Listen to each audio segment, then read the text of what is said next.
రాబోయే రోజుల్లో America Trump తీసుకునే నిర్ణయాలకి భారతీయులకు ఏమైనా ఎఫెక్ట్ కాబోతుందా? మరి రాబోయే రోజుల్లో ఏ విధంగా ఉండబోతుంది అనే విషయాలు అయితే తెలుసుకుందాం. దీని గురించి అయితే మాట్లాడేందుకు ప్రస్తుతం మనతో పాటు సీనియర్ జర్నలిస్ట్ సిఎస్ రావు గారు ఉన్నారు. నమస్తే అండి. నమస్తే సార్, మన భారతీయుల పరిస్థితి ఏంటి అమెరికాలో? ఇప్పుడు చాలా మంది వెళ్దాం అనుకుంటున్నారు, వెళ్ళిన వాళ్ళు ఉన్నారు. ఇప్పుడు వాళ్ళ పరిస్థితి ఏంటి? మరి రాబోయే రోజుల్లో అసలు అమెరికా పరిస్థితి ఏంటి?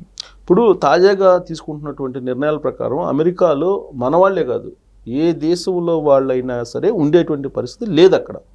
ప్రత్యేకించి ఇండియన్స్ టార్గెట్ కాబడుతున్నారు అక్కడ. కారణం ఏంటి?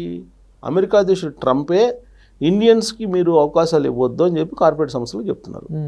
ఇప్పుడు మళ్ళా వీసాల్లో అనేకమైనటువంటి రిస్ట్రిక్షన్స్ పెడుతున్నారు. తాజాగా తీసుకున్నటువంటి రిస్ట్రిక్షన్స్ కనుక మనం గమనిస్తే స్టూడెంట్స్ ఎవరు అమెరికాకు వెళ్ళి చదువుకునేటువంటి పరిస్థితి ఉండదు ఇకన. ఎందుకు అని అంటే జనరల్గా స్టూడెంట్స్ వీసా అంటే F1 వీసా.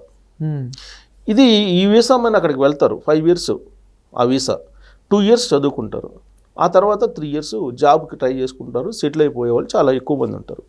కానీ ఇప్పుడు ట్రంప్ తీసుకుంటున్న నిర్ణయం కేవలం చదువుకునేంత వరకే మీ వీసా, చదువుకున్న తర్వాత మీరు వెళ్ళిపోండి అనేది ఆయన రిస్ట్రిక్షన్ పెడుతున్నారు.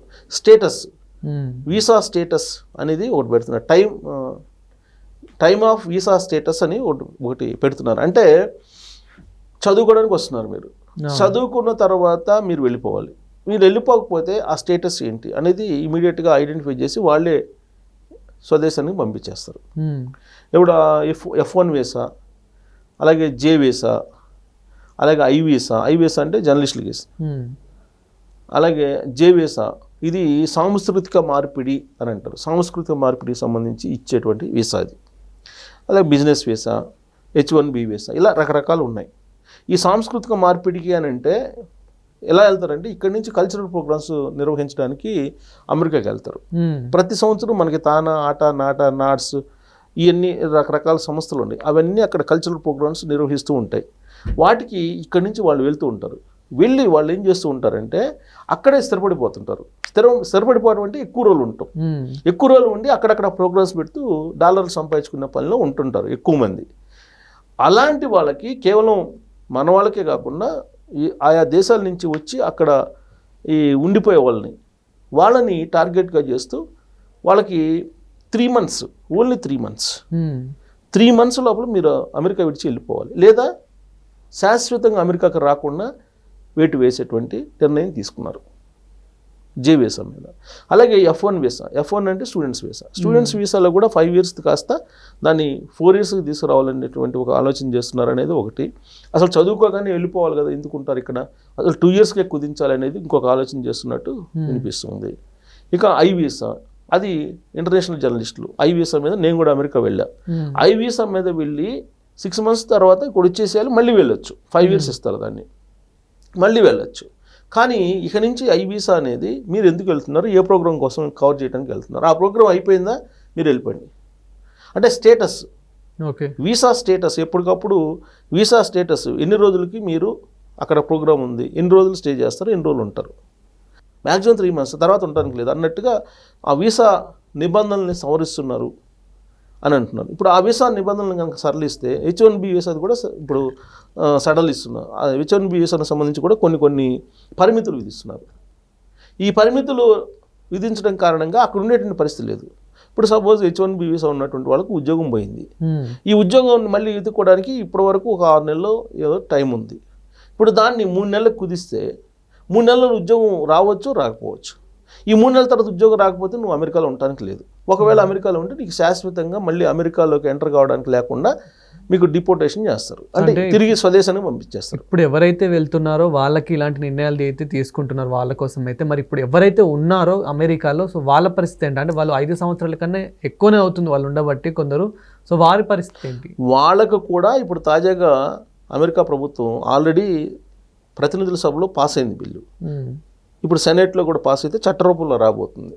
ఏంటనంటే సుమారుగా విదేశాల నుంచి వెళ్ళి అక్కడ ఉన్నటువంటి వాళ్ళు 5,50,00,000 మంది ఉన్నారని చెప్పి ఒక లెక్క. వీళ్ళందరికీ సంబంధించి అనేక వీసాలు ఉన్నాయి, గ్రీన్ కార్డులు కూడా ఉన్నాయి.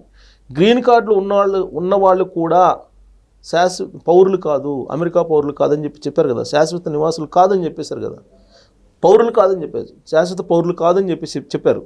కాబట్టి వీళ్ళ వీసా స్టేటస్ని మొత్తాన్ని రివ్యూ చేయమన్నారు. ఇప్పుడు వీళ్ళ వీసాలు గ్రీన్ కార్డ్తో సహా ఎన్ని రకాల వీసాలు ఉన్నాయో ఆ వీసాలన్నింటినీ రివ్యూ చేసేసి వీళ్ళు అమెరికా ఎన్ని సంవత్సరాల క్రితం వచ్చారు, వచ్చిన తర్వాత వీళ్ళు ఏం చేశారు, వీళ్ళ మీద ఏమైనా కేసులు ఉన్నాయా, వీళ్ళు నేర ప్రవృత్తి కలిగినటువంటి వాళ్ళ, వీటన్నిటినీ స్క్రూటినీ చేసి అసలు వీళ్ళు అమెరికాలో ఉండడానికి అర్హులా లేదా అనేది తేల్చండి. ఒకవేళ కనుక వీళ్ళు నేర ప్రవృత్తి కలిగి నేరాలకు పాల్పడినటువంటి వాళ్ళు అయితే అమెరికా నుంచి పంపేసేయండి అని చెప్పి ఒక చట్టం తీసుకురాబోతున్నారు. ఇది అందరి గుండెల్లో రైళ్లు పరిగెత్తిస్తున్నాయి, ప్రత్యేకించి మన భారతీయులకు సంబంధించి. ఇప్పుడు నేను చెప్పింది వీసా పరిమితులు నిర్వహిస్తున్నారన్న ఈ వీసా పరిమితులు దాదాపుగా 3,50,000 మంది విద్యార్థుల మీద పడబోతుంది ఆ ఎఫెక్ట్ దాదాపుగా. సో కాబట్టి అందరూ ఎవరైనా సరే, కాకపోతే ఎక్కువగా భారతీయుల మీద పడుతుంది. ఎందుకు పడుతుంది అని అంటే అన్ని దేశాల కంటే మన దేశం వాళ్ళు ఎక్కువ చదువుకోవడానికి వెళ్తున్నారు, అక్కడ స్థిరపడినటువంటి వాళ్ళు కూడా ఉన్నారు. ఎందుకు అసలు అమెరికాకు సంబంధించి అమెరికా గురించి చెప్పేది ఏంటంటే ల్యాండ్ ఆఫ్ ఆపర్చునిటీ అంటారు ఆ దేశాన్ని. అవకాశాలు ఎక్కువగా ఉండేటువంటి దేశం, ఎవరికైనా మేధో సంపత్తి మీద సంపదను సృష్టించేటువంటి దేశం అది. ల్యాండ్ ఆఫ్ ఆపర్చునిటీ అంటారు ఆ దేశం గురించి. సో కాబట్టి వివిధ దేశాల నుంచి వెళ్ళి మేధావులందరూ కూడా అక్కడ క్రియేటివిటీ అక్కడ మొట్టమొదటి అక్కడ వస్తుంది, ఏదైనా సరే అక్కడ క్రియేట్ అవుతుంది, తర్వాత మళ్ళీ ప్రపంచ దేశాలకు వెళ్తుంది. అందువల్ల అది అగ్రదేశంగా ఉంది. కానీ ఇప్పుడు ట్రంప్ పెడుతున్నటువంటి నిబంధనలు పరిమితుల కారణంగా అమెరికా ఖాళీ కాబోతుంది.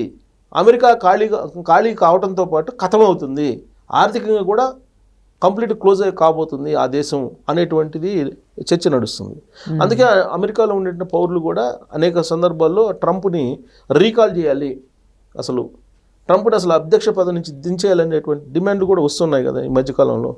సో ఇప్పుడు తాజాగా తీసుకున్న నిర్ణయం ఏంటంటే వీసాల మీద పరిమితులు విధించడం, ఇప్పుడున్నటువంటి దాన్ని ఇంకా మరింత కుదించడం, అది తీసుకోబోతున్నారు. అలాగే అన్ని వీసాదారులని మళ్ళీ రివ్యూ చేసి పంపించడం. ఇప్పుడు సపోజ్ ఏదైనా కేసు ఉంది, డ్రంక్ అండ్ డ్రైవ్ కేసు ఉన్నా కానీ వీసా రద్దు చేస్తున్నాం. ఇప్పుడు వన్స్ వీసా రద్దు చేస్తే ఇక శాశ్వతంగా మీ లైఫ్లో అమెరికాలో అడుగు పెట్టడానికి లేదు, వాళ్ళు కనుక వెనక్కి పంపిస్తే. అలా కాకుండా మీరు ఎంతవరకు అయితే ఉండదలుచుకున్నారో అంతవరకు ఉండేసి వాళ్ళు విధించిన పరిమితులకు అనుగుణంగా ఉండి వీళ్ళు మళ్ళీ స్వదేశానికి తిరిగి వస్తే ఇబ్బందిలే. కానీ అలా కాకుండా పరిమితులు దాటి అక్కడ కనుక ఉంటే వాళ్ళు పట్టుకుంటే హోమ్ల్యాండ్ సెక్యూరిటీ లేదా నేషనల్ గార్డ్స్ కనుక పట్టుకుంటే కనుక వీసా రద్దు చేయడంతో పాటు పర్మనెంట్గా అమెరికాకి రాకుండా నిషేధం వాళ్ళ మీద విధించే అవకాశం ఉంది. అలాంటి చట్టాన్ని ఇప్పుడు తీసుకొస్తున్నారు. సో ఇది ఖచ్చితంగా భారతీయుల మీద ఎఫెక్ట్, అమెరికా కూడా ఖాళీగా అవుతుంది. ఇలాంటి నిబంధనల నడుమ ఎవరు అక్కడ ఉండే అవకాశం ఉండదు కదా. ఇప్పుడు ఏదైనా చిన్న పొరపాట్లు జరిగిన కేసు పెట్టినా కానీ నేను వీసా రద్దు చేస్తానంటే ఎవరుంటారు? భయంగా బిక్కుబిక్కుమంటూ బతకటే కదా. అలా ఇంతకుముందు స్వేచ్ఛగా బతికేవాళ్ళు ఆ స్వేచ్ఛ జీవితానికి అలవాటు పడి అమెరికాకు వెళ్తున్నారు, డాలర్ డ్రీమ్ అదే. కానీ అలాంటి స్వేచ్ఛ లేనప్పుడు అక్కడ ఎవరు ఉంటారు? అందుకే అమెరికా ఖాళీ అయ్యే అవకాశాలు ఉన్నాయి రాబోయే రోజుల్లో. Thank you sir. Thank you.